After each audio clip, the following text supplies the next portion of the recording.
আজি মহামান্য উচ্চতম ন্যায়ালয়ত ওয়াকফ আইন 2025 শুনানি আছে। যোৱাকালি উচ্চতম ন্যায়ালয়ৰ মহামান্য মুখ্য বিচাৰক ডাঙৰীয়াই দায়িত্বভাৰ লৈছে আৰু আজি ওয়াকফ আইনৰ শুনানি আছে। আমি আশা কৰিম যে নতুন মুখ্য ন্যায়াধীশ ডাঙৰীয়াই ভাৰতবৰ্ষৰ মুছলমানসকলৰ কাৰণে ন্যায় দিব, ইনসাফ দিব আৰু মুছলমানৰ যি সম্পত্তি আছে সেয়া ৰক্ষণাবেক্ষণ কৰাত তেওঁৰ ৰায় আহিব। মুছলমানৰ ঈদগাহ সম্পত্তি, কবৰস্থানৰ সম্পত্তি, মছজিদৰ সম্পত্তি, মাদ্ৰাছাৰ সম্পত্তি যাতে কোনেও হস্তক্ষেপ কৰিব নোৱাৰে, তাৰ কাৰণে মহামান্য উচ্চতম ন্যায়ালয়ত মুছলমানসকলৰ স্বাৰ্থত ৰায় দিব বুলি আমি ধাৰণা কৰিছোঁ। কিয়নো বিজেপি চৰকাৰ অহাৰ পিছৰ পৰাই মুছলমানসকলে কি খায়, কি পিন্ধে, ক'ত নামাজ পঢ়ে, কি কৰে নকৰে, তেওঁলোকৰ কাম হৈছে, তেওঁলোকৰ এজেণ্ডাই হৈছে মুছলমানসকলৰ পিছফালে লাগি থকাটো। গতিকে মহামান্য উচ্চতম ন্যায়ালয়ে এই ক্ষেত্ৰত ৰায় দিব আৰু বিজেপি চৰকাৰ হাৰিব। ইয়াতে আজি ন্যায় জয় হ'ব, মুছলমানসকলৰ জয় হ'ব। আৰু অতি দুৰ্ভাগ্যৰ কথা যে যিটো সময়ত ওয়াকফ আইনক লৈ মহামান্য উচ্চতম ন্যায়ালয়ত গোচৰ চলি আছে, সেইটো সময়ত উত্তৰ প্ৰদেশ আৰু মধ্যপ্ৰদেশত ওয়াকফ সম্পত্তিত কিছুমান দৰগাহ, ঈদগাহ, মছজিদ, মাদ্ৰাছা আছিল। তাতে বিজেপি চৰকাৰে বুলডোজাৰ চলাই ভাঙি তছনছ কৰা দেখিবলৈ পোৱা গৈছে। গতিকে এই ঘটনাটো গৰিহণা দিছোঁ।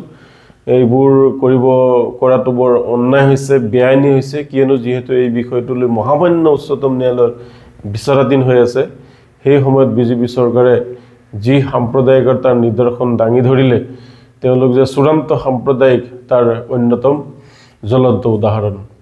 আজি মহামান্য উচ্চতম ন্যায়ালয়ত ওয়াকফ আইন 2025 শুনানি আছে। যোৱাকালি উচ্চতম ন্যায়ালয়ৰ মহামান্য মুখ্য বিচাৰক ডাঙৰীয়াই দায়িত্বভাৰ লৈছে আৰু আজি ওয়াকফ আইনৰ শুনানি আছে।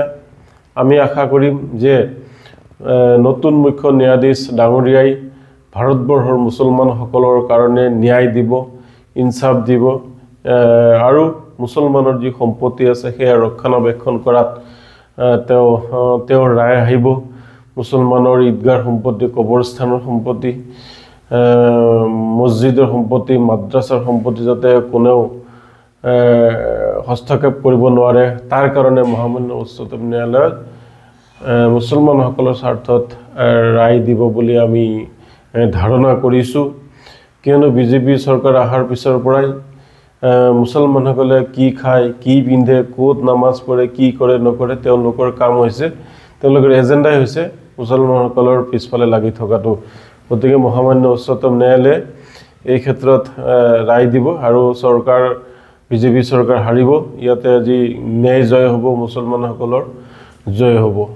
আৰু অতি দুৰ্ভাগ্যৰ কথা যে যিটো সময়ত ওয়াকফ আইনক লৈ মহামান্য উচ্চতম ন্যায়ালয়ত গোচৰ চলি আছে, সেইটো সময়ত উত্তৰ প্ৰদেশ আৰু মধ্যপ্ৰদেশত ওয়াকফ সম্পত্তিত কিছুমান দৰগাহ, ঈদগাহ, মছজিদ, মাদ্ৰাছা আছিল। তাতে বিজেপি চৰকাৰে বুলডোজাৰ চলাই ভাঙি তছনছ কৰা দেখিবলৈ পোৱা গৈছে। গতিকে এই ঘটনাটো গৰিহণা দিছোঁ।